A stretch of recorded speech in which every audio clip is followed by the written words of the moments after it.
अस्सलाम वालेकुम dear students of class 9th। जैसा कि आप जानते हैं कि हम सॉल्यूशंस के बारे में पढ़ रहे थे, टाइप्स ऑफ सॉल्यूशंस के बारे में। तो इसका एक लेक्चर हमने आपके लिए पेश किया था। जैसा कि हम जानते हैं कि ये जो सॉल्यूशंस हैं या कोई भी चीज़ है वो हम तीन फेजेस में, इनके तीन स्टेट्स होते हैं, सॉलिड, लिक्विड और गैस। तो उसके हिसाब से हमारे 9 different types of binary solutions बनते हैं। जैसे कि हमने लिखा that there are 9 different types of the binary solutions been identified so for.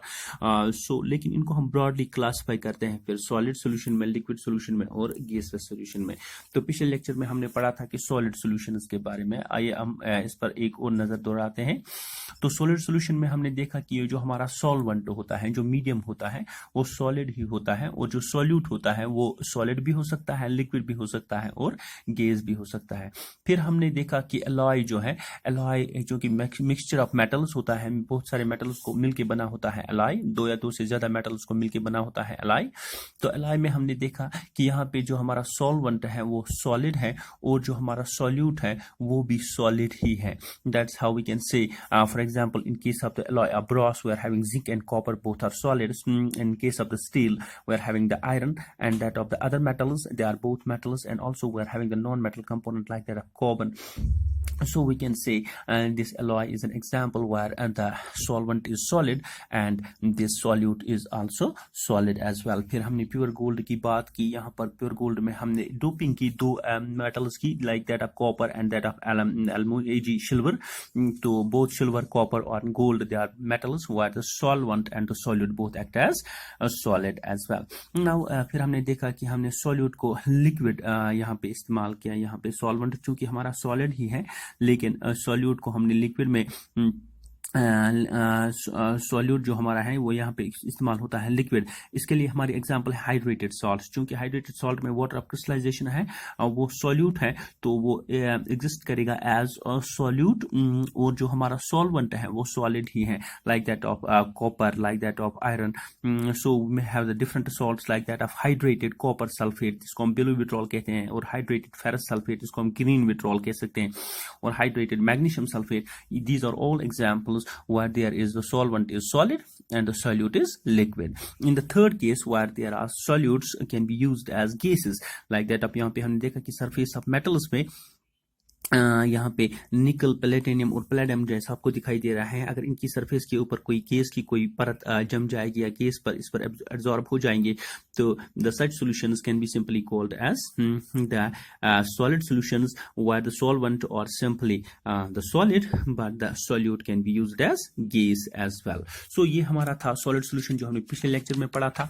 तो हमारा आज का जो टॉपिक है जिसको हम कंटिन्यू कर रहे हैं वो है हमारा दूसरा type, that's called as liquid solutions. क्योंकि इस नाम के साथ ही हमको मालूम होना चाहिए कि लिक्विड सॉल्यूशंस जो है, इन लिक्विड सॉल्यूशंस में जो हमारा सॉल्वेंट है वो हमारा लिक्विड होगा। क्योंकि सॉलिड सॉल्यूशन में हमने देखा कि हमारा जो सॉल्वेंट है, सॉल्वेंट बहुत ज्यादा होता है, मीडियम भी होता है, लार्ज क्वांटिटी में होता है। सॉलिड सॉल्यूशन में हमारा जो सॉल्वेंट था वो सॉलिड था, लेकिन लिक्विड सॉल्यूशन में हमारा जो सॉल्वेंट है वो लिक्विड है। That's how we have written over here that in liquid solutions a liquid is the solvent. और जो हमारा सॉल्यूट बचता है वो सॉल्यूट सॉलिड भी हो सकता है, लिक्विड भी हो सकता है और गैस भी हो सकता है। while solute can be either liquid or it can be solid or it can be gas as well. तो हमने यहाँ पे चंद एग्जांपल्स लिक्विड सॉल्यूशन की ले ली, जिससे हमें पता चलेगा कि वाकई ये लिक्विड सॉल्यूशन है। पहली जो हमारी एग्जांपल है that is a solution of sugar in water. अगर हम शुगर को ले लें, खांड को ले लें इन वाटर, पानी के एक गिलास में, तो हम देखते हैं कि खांड जो होता है वो हमारी कंसंट्रेशन उसकी बहुत कम होती है as compare to that of the glass of the water. The glass of water is having the more concentration, more quantity as well, so it can be taken as solvent, this water, and the sugar can be simply taken as solute. So we can say it's a liquid solution where the solvent is liquid, it's more in concentration as compared to that of the solid as well. So the second thing that's called as tincture of iodine. This tincture of iodine, what it is, tincture of iodine जो है, इसमें हमने iodine जो है वो solid shape में होगा, वो हमने डिसॉल्व करना है अल्कोहल। अल्कोहल चूंकि लिक्विड सोल्यूशन लिक्विड शेप में होता है, that simply liquid, so we can say this alcohol will act as solvent, क्योंकि अल्कोहल जो है लिक्विड वो एक्ट करेगा एज सॉल्वेंट, और जो हमारा आयोडीन है सॉलिड वो एक्ट करेगा एज सॉल्यूट। तो इसको हम बोलेंगे liquid solution, wire liquid is more in concentration that's alcohol and the solid is little in concentration, that's simply iodine, and the solution is called as tincture of iodine, but it's a liquid solution because it's having more liquid in the form of alcohol than solid, that's iodine. जो हमारा third example है वो है solution of alcohol in water. अब हम दोनों ये जो पहले दो एग्जाम्पल्स थे, solution of sugar in water और टिंक्चर ऑफ आयोडीन, यहाँ पे सॉल्यूट जो होता था वो सॉलिड इस्तेमाल हुआ, लेकिन जो यहाँ पे सॉल्वेंट इस्तेमाल हुआ वो लिक्विड इस्तेमाल हुआ। अब इस एग्जाम्पल से हमारी इस तीसरी एग्जाम्पल से हमें पता चलेगा कि यहाँ पे सॉल्वेंट भी लिक्विड होगा और सॉल्यूट भी लिक्विड होगा। यहाँ पे क्या है, ए solution of alcohol in water. अब हम इस अल्कोहल को ले लें और इसको हम वाटर में मिक्स करेंगे, इसको वाटर में हल करेंगे, क्योंकि ये दोनों लिक्विड जो है वो मिक्सेबल लिक्विड है, एक दूसरे में पूरी तरह से मिक्स हो जाते हैं। These are called miscible liquids both alcohol and water.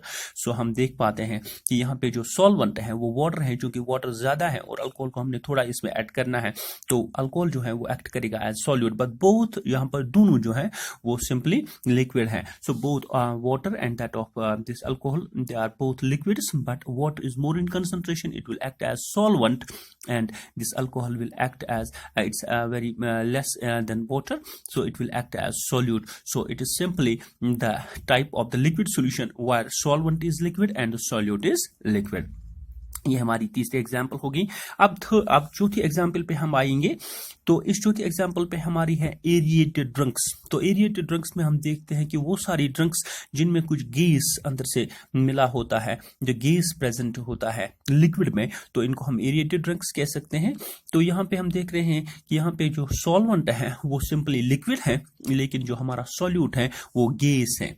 पहली दो एग्जाम्पल्स में हमारा सॉल्वेंट था सॉलिड लिक्विड, और जो हमारा सॉल्यूट था वो सॉलिड था। इस एग्जाम्पल से हमें पता चलता है कि हमारा सॉल्वेंट लिक्विड था, क्योंकि सॉल्वेंट हमें चेंज नहीं होगा, क्योंकि सॉल्वेंट जो है वो लिक्विड ही रहेगा लिक्विड सॉल्यूशन में, और जो इसमें सॉल्यूट था वो लिक्विड था। और तीसरी कंडीशन पे जब हम आएंगे तो इस पे हम देखते हैं कि जो हमारा सॉल्वेंट है वो लिक्विड है, लेकिन ये जो हमारा सॉल्यूट है वो गैस है। क्योंकि हम different types of these drinks पीते हैं, कोल्ड ड्रिंक्स पीते हैं, like that of soda water की बोतल पीते हैं कभी, तो कोका कोला की पीते हैं, पेप्सी की पीते हैं, लेमका एक्स्ट्रा। इन सारी बोतल्स में हम देखते हैं कि यहाँ पे कार्बन डाइऑक्साइड गैस अंदर होता है। जैसे हम इसका ढक्कन खोलते हैं तो गैस बाहर आना शुरू हो जाता है। तो हम देखते हैं कि ये जो कार्बन डाइऑक्साइड गैस इसमें डिसॉल्व होता है वो गैसलेस शक्ल में होता है, और जो साइड में होता है इसका मीडियम वो लिक्विड में होता है। This is simply the solute act as simply gas while as the solvent act as liquid. So it is completion of this very type of solution that's called as the liquid solution. अब हम आखिरी type पे आते हैं, वो है गैसलेस solution. क्योंकि गैसलेस solution में हमें पता होना चाहिए कि यहाँ पे हमारा मीडियम चेंज हो जाएगा, the medium will act as the gas. यहाँ पे गैस मीडियम एक्ट करेगा solvent, that means the solvent here will be gas while as the solute can be solid, liquid और गैस। तो हमने लिखा in the gaseous solution the gas is the solvent. अब यहाँ पे जो हमारा सॉल्वेंट है वो गैस होगा। इस सॉल्यूशन में हमारा जो सॉल्वेंट था वो लिक्विड था, और जो हमारी सॉलिड सॉल्यूशन अभी हमने इससे पहले पढ़ी उसमें हमारा सॉल्वेंट सॉलिड था। यहाँ पे हमारा सॉल्वेंट गैस है, और जो हमारा सॉल्यूट है वो सॉलिड भी हो सकता है, लिक्विड भी हो सकता है और गैस भी हो सकता है। चंद एग्जाम्पल की मदद से आपको पूरी तरह से इसकी समझ आ जाएगी। पहला एग्जाम्पल है हमारी कैम्फोर इन आयर और आयोडीन इन आयर। कैम्फोर जो होता है वो अगर आयर में हो, या हमारा आयोडीन उसकी जो महक हवा में हो, या नेफ्थलीन इन आयर नेफ्थलीन की महक हवा में हो, तो उस सूरत में हम बोल सकते हैं कि चाहे कैम्फोर हो, आयोडीन हो, नेफ्थलीन हो, ये तीनों सॉलिड्स हैं, और जब इनकी जो बू और इनकी जो क्या कह सकते हैं, इनकी जो महक जो हवा में हो, तो इसको हम कह सकते हैं कि solid in gas, that's called as solid in gas solution. So it is a type of the gas solution where the solvent is gas whereas the solute is solid. Camphor भी solid है, और iodine और इसके अलावा naphthalene भी हैं, जो अतर हम मलते हैं, जो अतर हम रखते हैं, उसके छोटे छोटे बॉल्स हम रखते हैं कपड़ों में, तो वो बॉल्स जो है वो solid है, उनकी जो बू है वो पूरी तरह से आयर में घुल मिल हो जाती है, उसकी जो खुशबू हमें आती है। तो naphthalene will act as solid and the air surrounds us, that is simply the solvent. So such type of solution is simply being called as the gaseous solution where the solvent is gas and the solute is simply solid. In the second case, इस second case पे हमारा example है clouds, fog, mist extra. क्योंकि clouds जो होते हैं वो ऊपरी वाली सतह पे होते हैं एटमॉस्फेयर के, एटमॉस्फेयर पे ऊपर होते हैं हमारे क्लाउड्स, जिसको हम बादल कह सकते हैं। तो बादल में छोटे छोटे वेपर्स होते हैं जिसमें पानी के छोटे छोटे कतरे होते हैं, छोटे छोटे ज़रात पानी के होते हैं जो मिलकर क्लाउड्स बनाते हैं। तो क्लाउड्स चूंकि गिरे होते हैं गैस से, तो इसको हम कह सकते हैं दिस इज क्लाउड्स और सिंपली लिक्विड, और they are been surrounded by the air, so it is simply the solution where we can say the clouds act as the solute and the gases that are present around that will act as solvent as well.